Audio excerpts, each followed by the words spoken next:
L'informatique, qu'est-ce que c'est actuellement?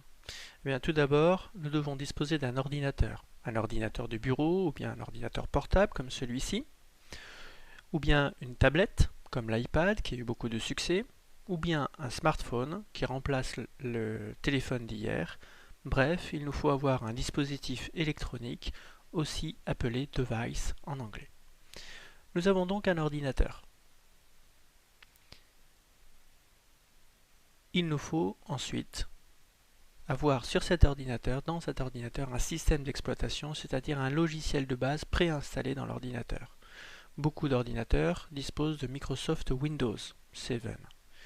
Mais il y a aussi macOS 10, qui est le système d'exploitation, ou bien l'OS en anglais, qui équipe l'ensemble des ordinateurs Apple, comme le MacBook, l'iMac, l'iPad, l'iPhone.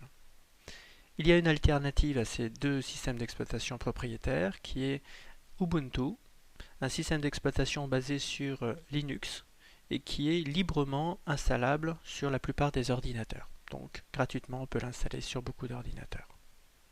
Nous avons donc un ordinateur, nous avons un OS, c'est-à-dire un système d'exploitation ou logiciel dessus. Nous devons maintenant disposer d'une connexion Internet, soit une connexion filaire avec un câble RJ45, la plupart des ordinateurs disposent d'une prise RJ45 qui nous permet donc de nous connecter facilement à un réseau filaire, mais bien sûr il n'y en a pas partout.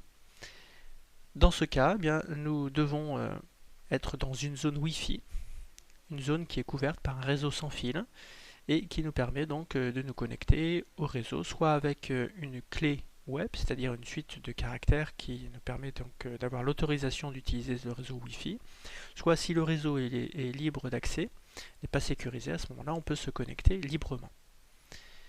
Nous avons donc un ordinateur doté d'un système d'exploitation et une connexion Internet. Il nous faut, quatrième élément, un explorateur Internet.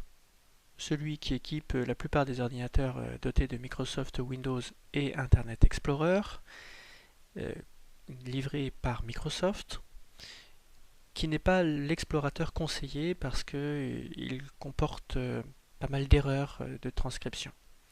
Celui qui est plus conseillé est Mozilla Firefox, qui est un peu l'explorateur tout-terrain, qui permet donc d'afficher la plupart des sites. Il est assez riche, assez souple, donc c'est un explorateur qui est largement utilisé dans le monde.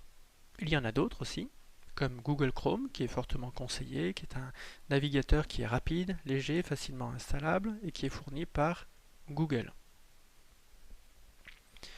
Ensuite, les différents ordinateurs Apple, comme l'iPhone, comme l'iPad, disposent de Safari, qui est le navigateur d'Apple, qui est proche dans le rendu de Google Chrome et qui fonctionne également très bien. Enfin, le petit dernier, celui qui est moins connu, le moins utilisé, c'est Opera, qui lui est proche dans le rendu et dans la manipulation, proche de Mozilla Firefox. Il y a donc, en gros, 5 explorateurs Internet qui existent. Quand on lance un explorateur, comme ici on a lancé l'explorateur Firefox, nous voyons la barre d'adresse,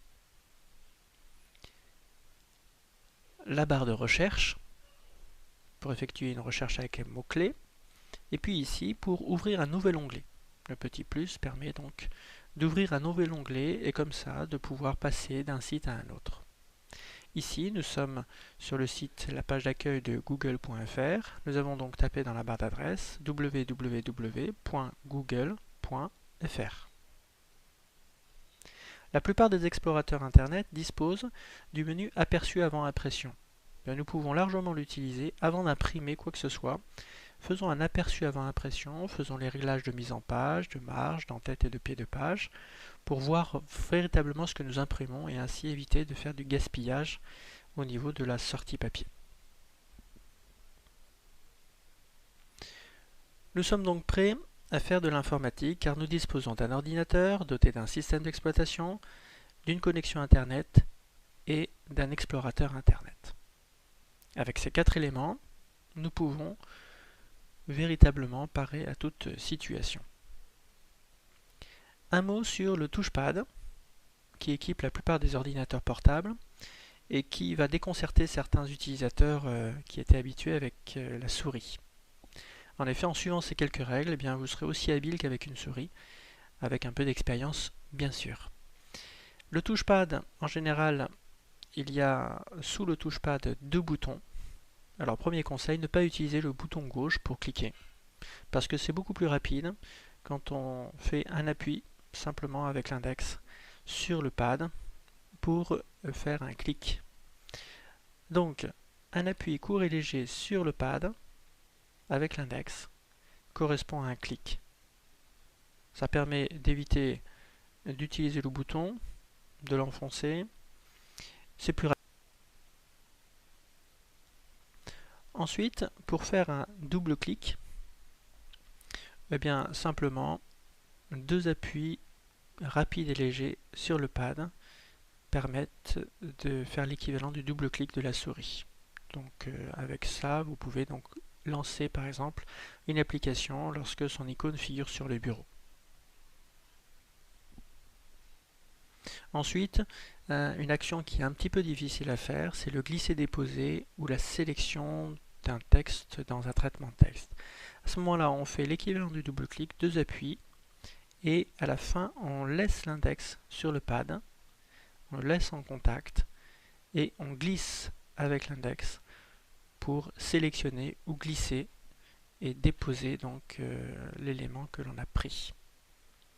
Quand on est sur Internet, souvent la page est plus grande que l'écran, donc pour faire défiler la barre verticale, l'ascenseur, il faut mettre l'index sur le côté droit du pad et glisser l'index de haut en bas ou de bas en haut.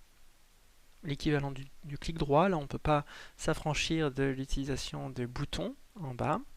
Donc le clic droit, l'équivalent c'est un appui sur le bouton droit en dessous du touchpad.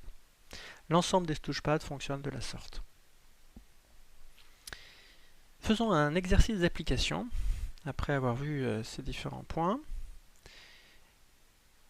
Et prenons tout d'abord une feuille et un stylo. Si vous n'avez pas eu le temps de suivre pas à pas les indications qui apparaissent ici à l'écran, ne vous inquiétez pas, elles seront laissées à la fin à l'écran et vous pourrez avoir tout le temps pour exécuter ce qu'on vous demande.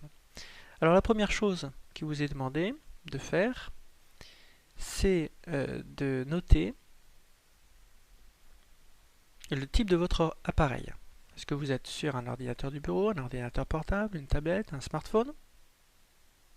Ensuite, vous notez la marque de l'appareil. Essayez de voir quelle est la marque de l'ordinateur que vous utilisez. Ensuite,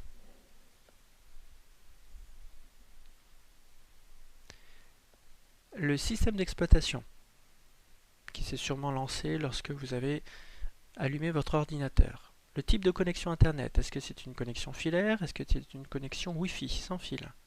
Le nom du navigateur Internet que vous utilisez. L'emplacement de la barre d'adresse, l'emplacement de la barre de recherche. Comment fait-on avec votre navigateur pour ouvrir un nouvel onglet? Est-ce qu'il est possible d'ouvrir un nouvel onglet? Ensuite, une fois que vous avez écrit tout cela, eh bien, vous allez mettre en pratique en faisant de la navigation sur Internet. Alors, vous allez ouvrir 2 onglets ou 2 fenêtres. Une sur le site google.fr et un autre onglet sur le site wikipedia.org. Une fois que vous avez donc ces 2 sites qui sont ouverts, eh bien vous pourrez naviguer en essayant d'utiliser les différentes fonctionnalités que nous avons vues sur le touchpad.